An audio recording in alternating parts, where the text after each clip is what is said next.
السلام علیکم ورحمۃ اللہ وبرکاتہ۔ پیارے بھائیوں، میں نے آپ کے لیے ایک بہترین ٹاپک لایا ہے۔ آئیے چلتے ہیں ہم اپنے ٹاپک کی طرف۔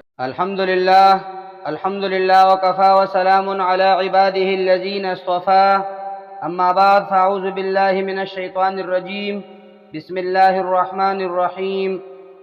السلام علیکم ورحمۃ اللہ وبرکاتہ۔ ہمارے آج کی موضوع ہے چغلی کسے کہتے ہیں۔ پیارے بھائیوں، امام نووی رحمہ اللہ سے منقول ہے، کسی کی بات نقصان پہنچانے کے ارادے سے دوسروں کو پہنچانا چغلی ہے۔ چغلی کی تعریف یہ ہے کہ لوگوں کے درمیان فساد ڈالنے کے لیے ایک کی بات دوسرے تک پہنچانا۔ چغل خوری کی تباہ کاریاں ذکر کر رہا ہوں۔ پیارے بھائیوں، معلوم ہوا کسی کی بات سن کر دوسرے سے اس طور پر کہہ دینا کہ دونوں میں اختلاف اور جھگڑا ہو جائے، ایسا کرنا چغلی کہلاتا ہے۔ افسوس، صد افسوس، آج ہمارے معاشرے میں یہ مرض تیزی کے ساتھ عام ہوتا جا رہا ہے۔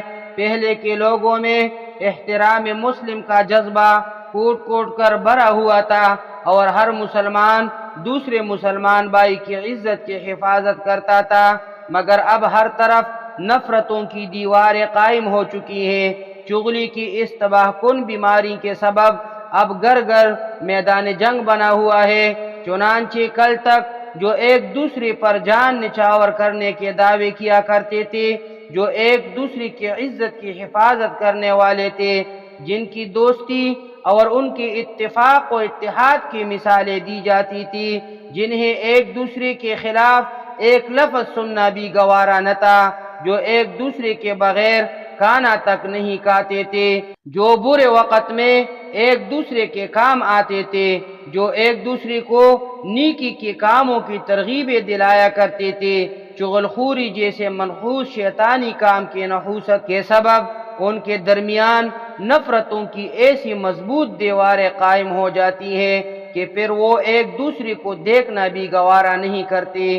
یوں سمجھیے کہ جس طرح آگ گھروں، فیکٹریوں، کمپنیوں، گوداموں، جنگلات، گاؤں دیہات اور مختلف چیزوں کو گھنٹوں بلکہ منٹوں میں جلا کر تباہ و برباد کر ڈالتی ہے، اسی طرح نسلوں، قوموں، گھروں، خاندانوں، اداروں، تنظیموں اور تحریکوں کا امن خراب کرنے اور دلوں میں نفرتوں کا بیج ہونے میں اکثر چغل خوری ہی کی تباہ کاریاں نظر آتی ہے۔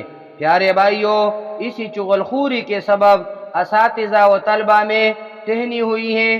چغل خوری کے سبب میاں بیوی کے درمیان جھگڑا زور پکڑتا جا رہا ہے۔ چغل خوری کے سبب ساس بہو میں تلخ کلامی جاری ہے۔ چغل خوری کے سبب کاروباری حصے دار آپس میں ایک دوسرے کے دشمن بنی ہوئی ہیں۔ چغل خوری کے سبب مالکان مکان و کرایہ داروں میں لڑائی ہو رہی ہے۔ چغل خوری کے سبب اسٹال لگانے والوں میں تو تو میں ہو رہی ہے۔ چغل خوری کے سبب ٹھیکیدار و ملازمین ایک دوسرے کے دشمن ہیں۔ چغل خوری کے سبب پڑوسی ایک دوسرے کے خون کے پیاسے ہیں۔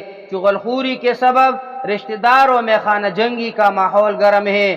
چغل خوری کے سبب امام و مقتدیوں میں دوریاں بڑھتی جا رہی ہیں۔ چغل خوری کے سبب مسجد کمیٹی اور نمازی حضرات آپس میں دو ہاتھ کرنے میں مصروف ہیں، اور اسی چغل خوری کے سبب برسوں کے دوستوں میں ناراضگی چل رہی ہے۔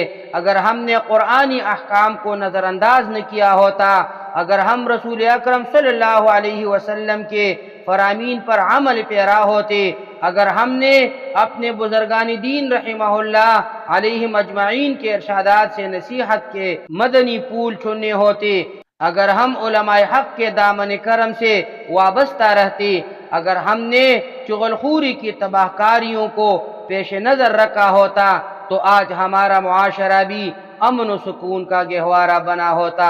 پیارے بھائیوں، چغل خوری کرنا کتنا برا کام ہے، اس کا اندازہ اس بات سے لگائے کہ قرآن پاک میں چغل خور کی مذمت بیان کی گئی ہے۔ چنانچہ پارہ نمبر 29 سورہ قلم کی آیت نمبر 11 میں ارشاد ہوتا ہے ہمازم مشائم بنمیم، سامنے سامنے بہت تانے دینے والا، چغلی کے ساتھ ادھر ادھر بہت پھیرنے والا۔ اقول قولی ھذا استغفر اللہ لی ولکم ولسائر المسلمین۔